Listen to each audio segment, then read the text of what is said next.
मालेगांव 29 सितंबर 2008 एक बाइक में बम विस्फोट हुआ जिसमें 6 लोगों की मौत हुई और करीब 100 से ज्यादा लोग घायल हुए। मालेगांव में पहली एफआईआर स्थानीय पुलिस ने दर्ज की, लेकिन बाद में यह case anti terrorism squad ATS को सौंप दिया गया।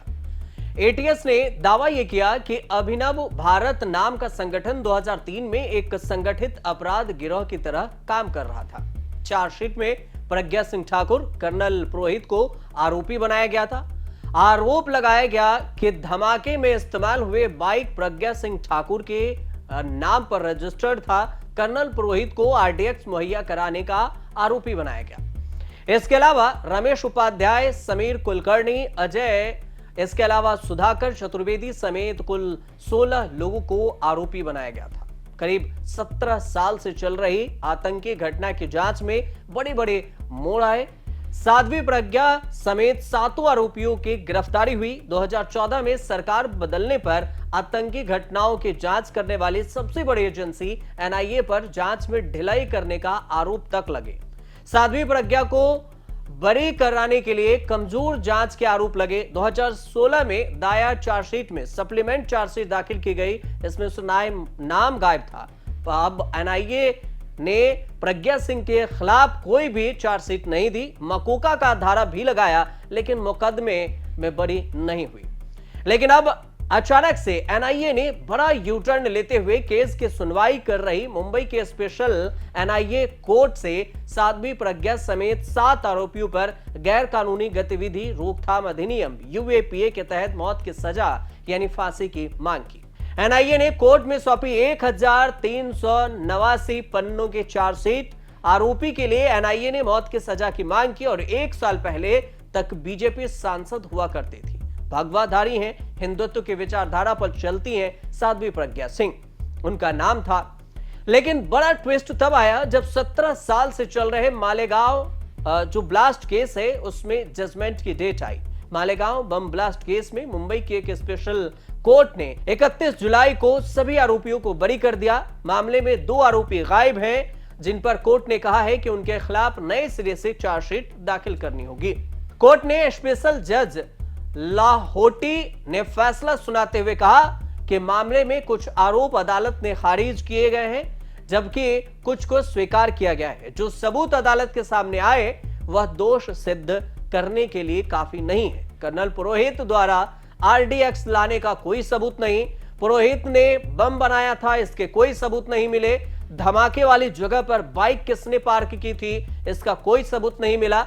पत्थरबाजी किसने की थी, इसका कोई सबूत नहीं मिला। सार्वजनिक संपत्ति को नुकसान किसने पहुंचाया, इसका कोई सबूत नहीं मिला। घटना के बाद पुलिस की बंदूकें किसने छीनी, इन सभी आरोपियों के कोई सबूत मिले ही नहीं। मुकदमे के दौरान जहां 39 गवाह मुकर गए, वहीं एक महत्वपूर्ण नुकसान कुछ सीडीज का भी हुआ जो टूटी पाई गई। इन सीडी में ठाकुर, पुरोहित और अन्य लोगों के कुछ साजिश बैठकों वाली वीडियो फुटेज थी, जिसे स्वयंभू धर्मगुरु और आरोपी सुधाकर द्विवेदी ने गुप्त रूप से रिकॉर्ड किया था। हालांकि अदालत की ओर से इस सीडी को जब पेश किया गया, उससे पहले ही यह टूटी पाई गई। कॉपी भी लाने की कोर्ट ने कोशिश नहीं की। अदालत ने कहा कि आतंकवाद का कोई धर्म नहीं होता, क्योंकि कोई भी धर्म हिंसा की वकालत नहीं करता है।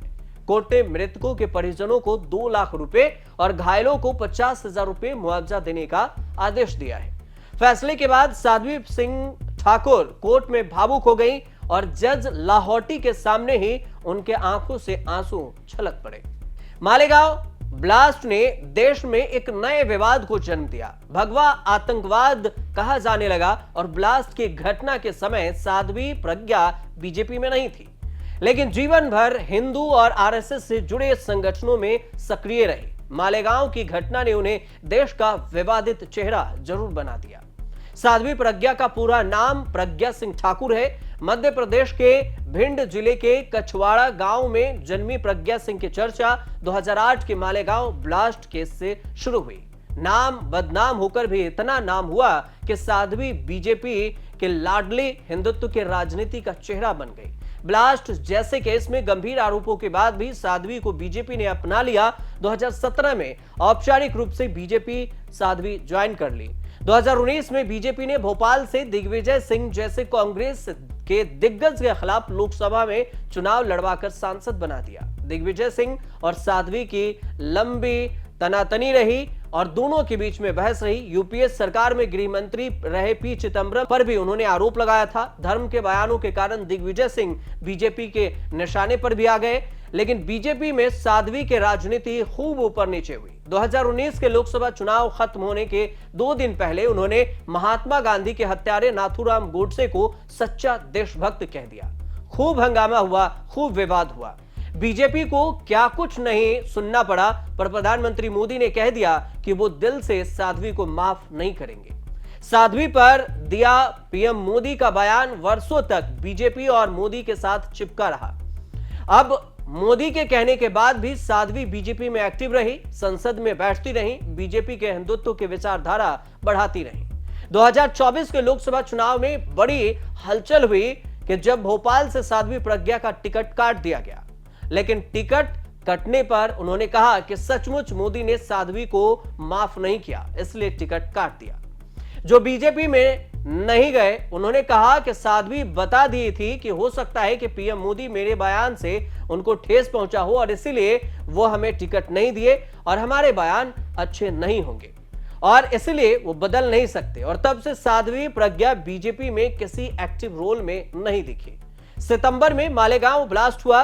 2008 में ही नवंबर महीने में मुंबई में एक बड़ा आतंकी हमला हुआ था और उस हमले में भी आतंकियों से लोहा लेते हुए महाराष्ट्र एटीएस के जो करकरे थे वो शहीद हो गए। करकरे मालेगांव ब्लास्ट की जांच भी किए थे, साध्वी तक जांच में इसमें आई थी। 2011 में हेमंत करकरे के शहीद होने के बाद महाराष्ट्र में जांच आया और इन्वेस्टिगेशन एनआईए को सौंप दी गई।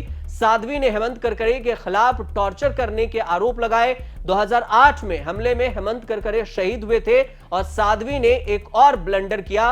इस दौरान कहा था कि मेरे श्राप के कारण हेमंत करकरे की मौत हुई है। साध्वी प्रज्ञा के खिलाफ 2007 में समझौता एक्सप्रेस ब्लास्ट केस में भी आरोपी सुनील जोशी की हत्या का आरोप लगा था।